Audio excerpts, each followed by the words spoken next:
Good morning, students. Today we will discuss about the part of geography. Topic is coastal plains and the Iceland. तो आज मैं coastal planes और तटीय मैदानों के बारे में और साथ में जो द्वीप हैं उनके बारे में डिस्कस करेंगे। तो जो आपके कोस्टल प्लेन्स हैं, जो तटीय मैदान हैं, उनके बारे में तो जैसा कि आपको पता है कि इंडिया जो है तीनों समुद्र से घिरा हुआ देश है। ठीक है, वेस्ट में वेस्टर्न घाट है और ईस्ट में ईस्टर्न घाट है।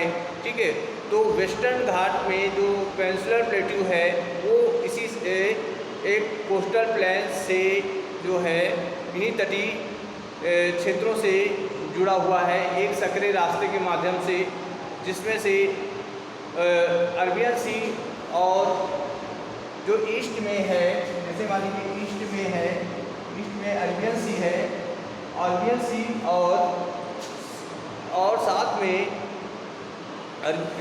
अरबियन सी और west and the bay of Bengal on east. कहने का मतलब है कि जो अरबियन सी है और बे ऑफ बंगाल है, ये जो है एक सकरे रास्ते के माध्यम से पेनिनसुलर से जुड़े हुए हैं, पेनिनसुलर प्लेट्यू से, यानी जो आपके पठार हैं, ठीक है, उस प्रायद्वीपीय पठार से एक सकरे रास्ते के माध्यम से जुड़ा हुआ है। वेस्टर्न कोस्ट जो है, जो वेस्टर्न घाट है, जैसे वेस्टर्न घाट है तो वेस्टर्न घाट यहाँ पे है। वेस्टर्न घाट जो है वो बम्बई से गोवा के बीच का पार्ट होता है। वेस्टर्न घाट जो कि गोवा से शुरू होता है और बम्बई तक जाता है, उस क्षेत्र को कहते हैं कोकड़ प्लेन, यानी कोकड़ का मैदान कहा जाता है। और गोवा से जो साउथ का पार्ट होता है इसको मालाबार कोस्ट कहते हैं, मालाबार प्लेन कहते हैं। ठीक है, तो इसी तरह से मालाबार कोस्ट जो होता है वो गोवा से लगा हुआ होता है, जो कि एक सकरा मैदान है। और इस consist of their section 3 sections हो, इसमें 3 सेक्शंस हैं। और जो नॉर्थ वाला पार्ट होता है, जो नॉर्दर्न पार्ट होता है कोस्ट का, उसको जो है कोकड़, यानी मुंबई से गोवा तक वाला पार्ट जो होता है उसको कहते हैं कोकड़ का मैदान। और जो सेंट्रल स्ट्रेच होता है उसको कहते हैं कंकड़।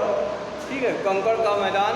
ठीक है, और जो इसी तरह से जो साउथ स्ट्रेच हैं उसमें से जो साउथ स्ट्रेच है उसको मालाबार कोस्ट कहा जाता है। इस तरह से जो है ये पश्चिमी घाट जो है 3 सेक्शन में डिवाइड है। ठीक है, मुंबई से गोवा तक जो पार्ट है उसको उत्तरी पार्ट कहा जाता है, उसको कोकड़ मैदान कहा जाता है। जो सेंट्रल वाला पार्ट होता है उसको कोकड़ का मैदान कहते हैं, और जो सेंटर से साउथ वाला पार्ट होता है उसको मालाबार कोस्ट कहते हैं। इसी तरह से इस पार्ट में जो है जो आपके प्लेन्स हैं along the bay of Bengal are wide are level, बहुत दूर तक फैले हुए होते हैं। बस इस पार्ट में बे ऑफ बंगाल तक फैले हुए होते हैं, प्लेन्स होते हैं, मैदान होते हैं। It is to the northern Sarkar, इसको जो है उत्तरी सरकार के नाम से जाना जाता है।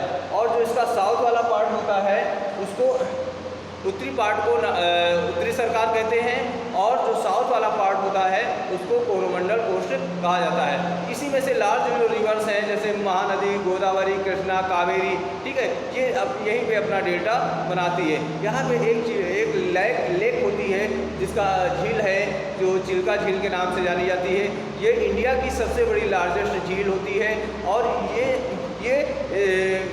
ये जो है उड़ीसा में स्थित है, पाई जाती है। तो इस तरह से ये जो है आई होप जो है ये चीज़ आप लोगों को क्लियर हो गई होगी। इसी के साथ बात करते हैं, इसी तरह से जो आइसलैंड होते हैं, आपने देखा है कि इंडिया जो है एक बहुत बड़ा इसका मेन लैंड है, मुख्य भूमि से बहुत बड़ी मुख्य भूमि है। और इसके अलावा भी जो है ये इसका कुछ पार्ट जो है वो द्वीपीय पठारों द्वीप हैं। उनमें से जैसे country has 2 groups of island, यहाँ पे जो है इस कंट्री में 2 तरह के ग्रुप पाए जाते हैं। एक तो जैसे अगर यहाँ बात करते हैं अरबियन सी में कुछ ग्रुप पाए जाते हैं, और दूसरी तरफ गया बंगाल की खाड़ी में भी कुछ ग्रुप पाए जाते हैं। तो तरह से यहाँ पे दो तरह के ग्रुप्स हैं, द्वीप समूह हैं, ठीक है। तो आपने देखा है कि locate the Lakshadweep island group line close to the Malabar coast, और जो यहाँ पर जो लक्षद्वीप है वो मालाबार केरला के पास में मालाबार तट से लगा हुआ द्वीप है, और मालाबार कोस्ट से लगा हुआ केरला के पास में लक्षद्वीप है, ठीक है। लक्षद्वीप समूह है, और ये मेनली जो है कोरल आइसलैंड के नाम से जाने जाते हैं, जो और इसको जो है यहाँ पे मिनिकोय और अमन द्वीप, ठीक है, ये दो अमन द्वीप लक्षद्वीप मिनिकोय और अमन द्वीप इनके नाम से इसको जाना जाता है। और 1973 में इसका नाम जो है लक्षद्वीप रख दिया गया था, यानी सबको मिला करके एक लक्षद्वीप के नाम से इसका नाम रखा गया था। तो ये ग्रुप जो है, और इसका जो हेडक्वार्टर है ये 32 किलोमीटर में फैला हुआ है, ये जो है 32 किलोमीटर स्क्वायर 32 स्क्वायर किलोमीटर में फैला हुआ है, और कावित्री इसकी कैपिटल है, और कावित्री कैपिटल होने के साथ साथ इसकी एडमिनिस्ट्रेटिव हेडक्वार्टर भी है। This island group has great diversity of flora and fauna, और ये जो है एरिया फ्लोरा और फौना में बहुत ही डाइवर्सिटी है, यहाँ पे बहुत विविधता पाई जाती है, जैव विविधता बहुत ज़्यादा पाई जाती है यहाँ प्राणियों में, और यहाँ पे वनस्पति की विविधता बहुत ज़्यादा पाई जाती है। मैंने फ्लोरा और फौना के बारे में भी डिस्कस किया था कि जहाँ, ठीक है, तो वो यहाँ पे ज़्यादातर पाई जाती है। और the Pitti island which is uninhabited has a bird sanctuary, यहाँ पे जो है पिटी आइसलैंड जो है जो कि एक बर्ड सेंचुरी भी है।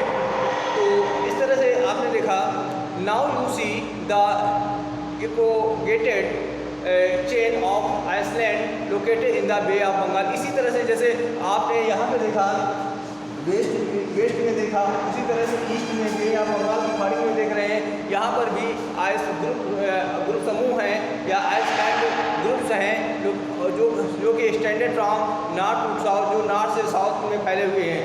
These are Andaman and Nicobar island, यहाँ पे अंडमान और निकोबार द्वीप समूह है, और अंडमान और निकोबार द्वीप समूह जो है ये दोनों हैं, जो कि दोनों अलग अलग हैं, और 10 डिग्री चैनल से दोनों पृथक हुए हैं। They are bigger in size and are more numerous and scattered, ये साइज में बहुत बड़े हैं। The entire group of island is divided into 2 broad categories, यहाँ पे जो है ये 2 ब्रॉड कैटेगरीज में इनको डिवाइड किया गया है। उसमें से ब्रॉड कैटेगरीज में डिवाइड किया गया है। The Andaman in the north, जो नॉर्थ वाला पार्ट होता है, जैसे यहाँ पे जो नॉर्थ वाला जो पार्ट होता है उसको अंडमान कहा जाता है, और जो साउथ वाला पार्ट होता है उसको निकोबार कहा जाता है। यानी जो नॉर्थ वाला पार्ट होता है उसको अंडमान कहते हैं, और जो साउथ वाला पार्ट होता है उसको निकोबार के नाम से जाना जाता है। तो it is believed that these islands are an elevated portion of submarine mountains. These islands groups are of great strategic importance for the country. There is great diversity of flora and fauna. यहाँ पर भी जैसे waste में flora fauna में बहुत सारी diversities पाई गई थी, उसी तरह से जो है यहाँ पर भी बहुत सारी डाइवर्सिटीज़ इस ग्रुप में भी आपको देखने को मिलेगी। This island like close to equator and experience equatorial climate and has thick forest cover. कहने का मतलब है कि ये जो है इक्वेटर से जो है पास में है, और यहाँ की जो क्लाइमेट है वो इक्वेटोरियल क्लाइमेट है, और साथ में जो है यहाँ पर बहुत घने जो है फॉरेस्ट भी पाए जाते हैं। तो इस तरह से मैंने जो है अंडमान और निकोबार के बारे में डिस्कस किया। At details account of the different philological units of highlands of the European features of each region. It would, however, be clear that each region complements the other and makes the country richer in its natural resources. यहाँ पे the mountains are the major source of water, यहाँ पे जो mountains हैं वो major source of water हैं। And forest wealth, यहाँ पे बहुत जो है फॉरेस्ट वेल्थ भी पर्याप्त मात्रा में है। The northern plains are the granaries of the country, जो नॉर्दर्न प्लेन्स हैं, उत्तरी मैदान हैं, उनको जो है वो ग्रेनरी ऑफ द कंट्री कहा जाता है, यानी देश का भंडार कहा जाता है।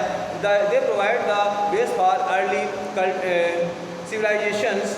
और द प्लेट्यू, जो आपने देखा कि जो हमारे नॉर्दर्न प्लेन्स होते हैं वो ग्रेनरीज ऑफ कंट्री कहा जाता है। और उसी तरह से जो प्लेट्यूज हैं वो क्या होते हैं, स्टोर हाउस कहा जाता है मिनरल्स के लिए।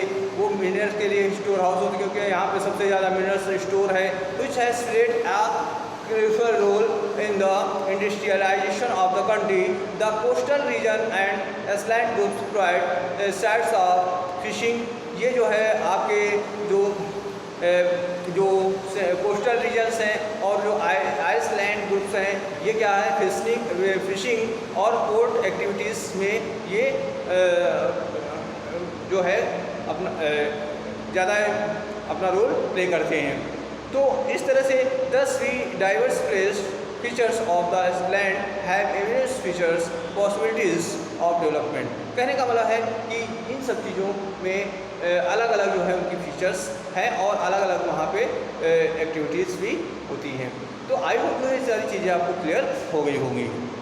तो बच्चों ये आज का होमवर्क है। क्वेश्चन नंबर 1 है, what is the called the northern part of the western coast, पश्चिमी घाट का उत्तरी मैदान क्या कहा जाता है, इसका आंसर लिखेंगे। क्वेश्चन नंबर 2 है, right the name of southern reverse of India, यानी भारत की दक्षिण भारत की नदियों के नाम लिखने, कौन कौन सी नदियाँ दक्षिण भारत में बहती हैं।